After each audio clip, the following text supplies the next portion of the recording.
Hey guys, this is Matt, and this is the Recklessly Skeptical podcast. And I also have. This is Josh. And this is Joe. Thanks for joining us today, guys. Today is November 29th, 2015.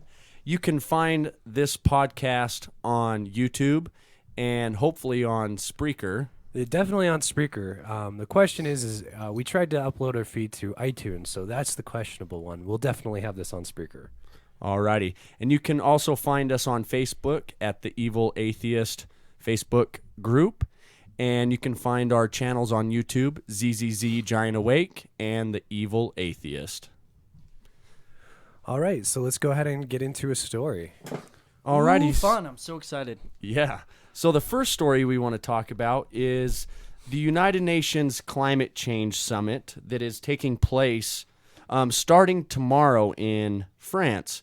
There'll be about 150 world leaders attending this, and the aim is to reach a landmark global deal on limiting greenhouse gas emissions. What does that mean, Matt? Well, we want to stop climate change from getting any worse, obviously. So we're hoping all the main countries who contribute to greenhouse gases can come to an agreement to cut emissions. The main leaders in carbon emitting is the United States, China, and India. But we want especially those three countries to stop or to cut it down, but we want the rest of the world to do that as well. Okay. Does it say if we're going to put a carbon tax in place, or are we going to improve the one we have, or does it have any guidance on what they're expecting? No, it doesn't say anything, not on this article. It's just saying that they hope they can reach some sort of deal. And this is something that I care a lot about, so I'm definitely going to want to do a follow-up on this next week, because I'll understand the details of what it means, because I care about this a lot. It's an important subject. Yeah, it definitely is. And most scientists agree that a 2-degree increase globally in our average temperature will be significant enough to have, big changes to our world and how our world's going to look in the next 50 years, 100 years, 1,000 years. And we really need to get ahead of this. I don't know if I can say get ahead of it because we're already so far behind. But if we can do something now to help stop it getting any worse. Yeah, I mean, really, we've got about a 50-year window to really start making some changes, or else we're going to really fuck up the planet as we know it and going to have to go on manual mode, and who knows if we're going to be able to do that in time. So let's move on to the next story. Hold on. I wanted to just say one more thing. Okay. I just want to point out that Bernie Sanders, during one of the debates, when they were asked, all the people in the debate, they were asked, what is the biggest threat to the United States? And Bernie Sanders' answer was climate change, and I think that's awesome. Definitely. And I'll have some political stuff to talk about, too, later. Anything else you want to say, Joe, on that story? No, I think it's really interesting. I've tried to stay somewhat current with the events, but it's a very important thing we need to discuss and have on the table. We have too many far-right people disagreeing with it and putting a negative undertone on that, and we need to be able to say, no, this is fact, this is truth. We need to do something about it. For sure. Yeah, definitely. And stop agreed. the ignorant thinking. Definitely agreed. So I wanted to talk about this article I read on The Hollywood Reporter about Tracy Morgan. Tracy Morgan is, I think, a very talented actor, and I have a good amount of respect for him. He was actually injured in an accident in June of 2014. It was a pretty bad accident. It was with a Walmart truck, and one of his friends died. At least one of his friends died. I think that was it, but he was sent to the hospital and was in a coma. And he had what most people consider a near-death experience, where he feels like he went to the other side, and he talked to God and had that kind of an experience. So I kind of wanted to use this as a platform to discuss near-death experiences for just a minute. And the quote is, "I went to the other side. This is not something I'm making up. Do you know what God said to me?" He said, "Your room ain't ready. I still got something for you to do. And here I am doing an interview with you." So he definitely feels like he saw God and he had those vivid images in his head. So does that challenge your guys' lack of faith as an atheist? No, not at all. And I find it funny that people think near-death experiences prove anything. I mean, what is a near-death experience? It is usually a dying brain. You know, it's you have a dying brain and you think you experience something. It could be lack of oxygen. It could be hallucinate. It could be so many different things. So, but what's funny is with the near-death experience, you don't have a Christian person seeing a Muslim God, or a Muslim when they have a near-death experience. They don't meet the Christian God. You know, it's usually their it correlates with their religion, their preferred God. You know, yes. Exactly. Why does that happen? Well, you know, I'm not sure. You know, you're scared of dying. I think most people are scared of death, and they have something. Their brain automatically puts something in there to be comfortable. You know, it's the God part of the brain. That's actually a really interesting book. Yeah, if you have the chance to read. And our brains tend to put things together post hoc, so we try and fit all the pieces back together and make sense out of what we experience, even if our experiences are something that our minds can't comprehend. And then, what's the really hard hallucinogenic? DMT. DMT, yeah. Yeah, DMT supposedly gets released during those type of experiences. When you're dying, your brain thinks it's dying, it releases the DMT in there. And that could also play a role in this. I've actually tried DMT. It's a really strange experience. Did you see God? No, I did not see God, but I felt like I was. What's funny is I felt like I was more connected to the universe, and I understood the universe a little better. And I don't know, but to me, you know, if I was interested in God, then I would have seen God. You know, if I believed in such a thing, who knows? Yeah. But to me, I just felt more connected. So Christians see God. Atheists see an episode of Cosmos by Carl Sagan. Exactly. That's basically what it felt like. Yeah. I would definitely rather see an episode of Cosmos with Carl Sagan than see the Christian God. And I was at that moment too. I was so interested in a lot of stuff too. I was like, oh man, you know, and I was like looking stuff online, you know, like what is you know. I have a buddy that does DMT, and he really wants me to do it as an atheist. You know, he's technically an atheist, but he doesn't use that title. When he's done it a few times, but he told me one of the most, you know, the coolest experiences he had on it. He met somebody, like a guide, and they went to a faraway land, and he felt like he was gone for 100 years, but when he came out of it, it had only been a few minutes. Well, maybe that's what DMT does. Maybe it puts you at peace. And so when the inevitable part of death actually does come, you feel more at peace.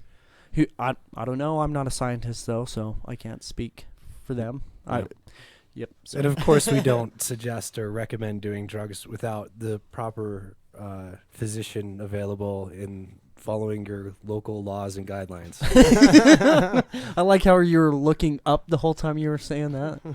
I was like, okay, I got to say something important here. Yeah. So who had this story on malaria? So I have that, and it's a pretty cool story. It's going to be short and quick. Malaria isn't funny. Yes, it is not. So scientists have devised a way to force a gene that kills malaria parasites to spread through a whole population of mosquitoes that normally carry the parasite. And they've done this in the lab. And I just wanted to bring this up because I think it's awesome if we can get mosquitoes spreading something that kills malaria rather than mosquitoes that spread malaria. And if we can do that, we could save thousands and thousands of people's lives all over the world, and it's all thanks to science. Yeah. Yeah, and the things that cause people to get disease like the form of transportation is known as a vector. So that's an incredible idea to use vectors as sources of cures. You know what I really love? I freaking love how most of science is always trying to, what if we do this? We could save so many people, this, that, and the other, and they're always working towards some sort of unity and health-related goals, but then you get the far right or a lot of extremists on Christian groups, and their God is the protector of all things and happiness and love, yet they're the ones going around killing people. And I mean, if God wanted all these people to live, he would just make them healthier, right? Yeah. I just feel like scientists are doing more God's work than godly people. Yeah, well, and that's one of the biggest frustrations that I have with that attitude is science. Like, if God really wanted something to happen, he would make it happen, because it kind of gives a pass. It makes science seem less important, and science is extremely important. It's the thing that has enriched our lives, that has taken us from a place 500 years ago where it'd be miserable to live as a middle or lower class person. But now 500 years later in the present, we have pretty fucking awesome lives where we can record shit in a basement and upload it to the internet for the world to hear. Yeah, and I'd like to point out, kind of touch something on what you said, Joe, that scientists are doing more good than godly people. And there's statistics out there that say religious people give more to charity. But, like, if we use the Mormon Church as an example, people give 10% to the Mormon Church. So, yeah, hooray, they're giving tons of money to charity. But what is the Mormon... is a church a charity? Yes, they count that. So as charity. Yeah, but what is the Mormon Church doing with that money? They are building temples all over the world that cost millions and millions and millions of dollars. They're not actually out there feeding people and helping people. Yeah. So, yeah. Well, I mean, you invest on what makes you money in the first place, right? Yeah. Buildings that worship, that get people to go to the church, that where you can talk them into giving you money, where et cetera and so on, where it becomes a cycle. Yeah. Yep, spread that religion. Yep, invest in the base. All right, so I guess I've got this one, or Matt, do you have this one? I didn't pull it up, no. All right, let me find it real quick. So I know that this is the title of or one of the subtitle of the story is "How do you sneak in 48,000 cans of beer into Saudi Arabia?" And it is about. Let me grab it still.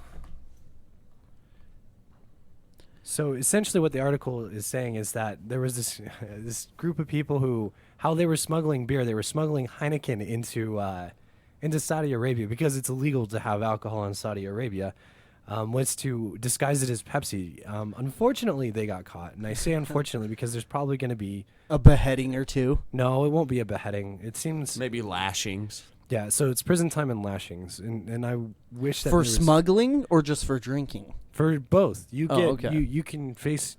I mean, it's like bringing in heroin to the United States. Well, yeah, there's a difference between a user who's using heroin on the street than a smuggler who's smuggling in large amounts. Like, because I know if you drink in Saudi Arabia, it's like lashings and a 6-year prison sentence, something like that.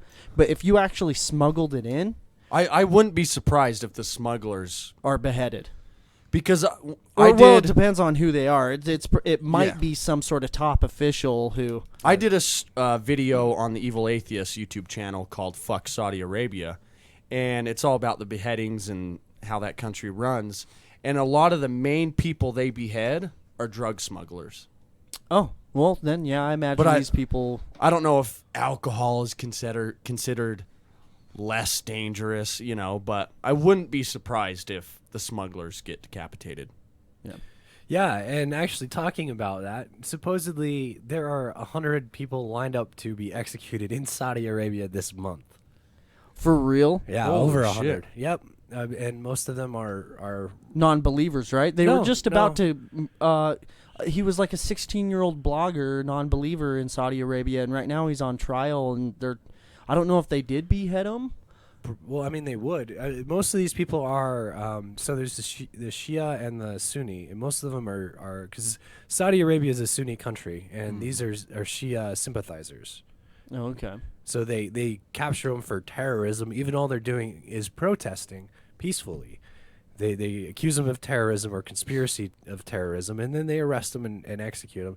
And there's, I mean, this is a lot longer story than I'm going to give it justice for because I don't have it pulled up.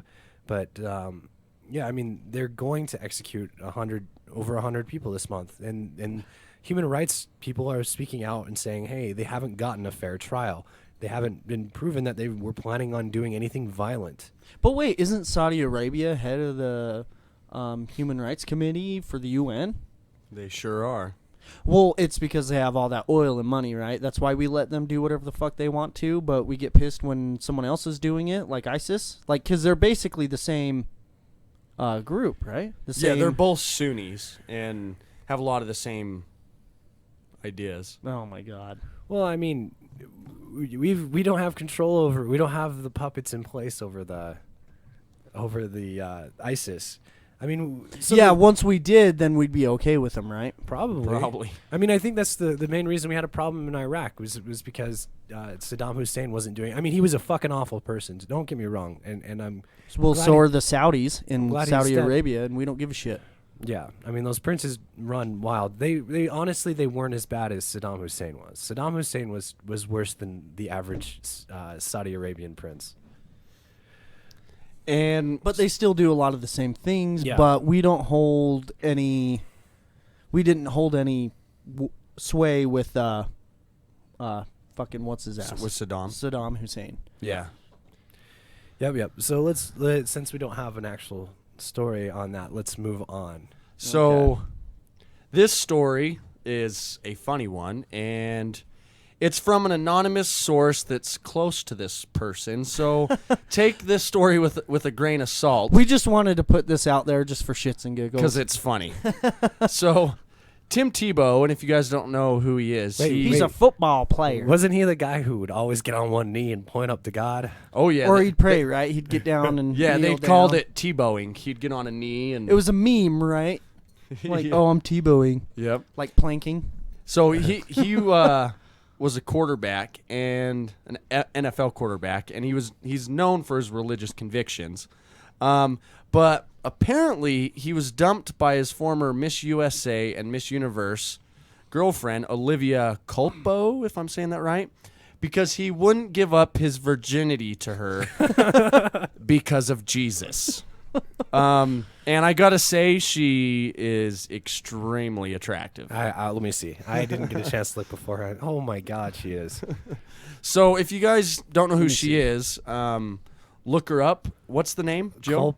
Olivia Culpo, spelled C-U-L-P-O. Yeah, Olivia Culpo. She looks a lot like my ex-girlfriend, cheerleader from Park City. I have no idea who you're talking about. Yeah, she looks a lot like her. Yeah, so that's just kind of funny because of Jesus. So super hot. I cannot. I have a hard time believing that story is true. I mean, It might not Tim be. Tebow's a virgin. No, I believe the second part of it. Like somewhat. which part? What part?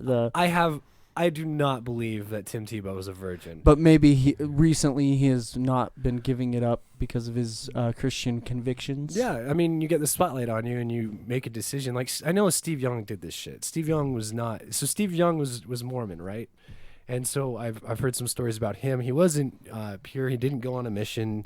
But once he became a quarterback for the NFL, he decided to, because there's going to be a spotlight on him, to not do anything wrong. So he wasn't sleeping around. He wasn't going to parties. And he waited until he found some Mormon girl with the same values as him, and he got married to her. Yeah, my dad loved Steve Young. I remembered that because he was Mormon. Mormon-asses. So I can imagine that, but holy fucking shit. Yeah, I mean, if he wants to take himself out of the gene pool for now, Tim Tebow, that's totally fine with me. Give the rest. Only stupid people are breeding. Give the rest of us a little upper hand. Yeah. Yeah. Take So Tim Tebow out of there. So, Olivia Colpo, if you're listening to this, give me a call. We're all found in Salt Lake City, Utah. Yeah. Couple of Utah corn-fed boys here. I'm not a redneck.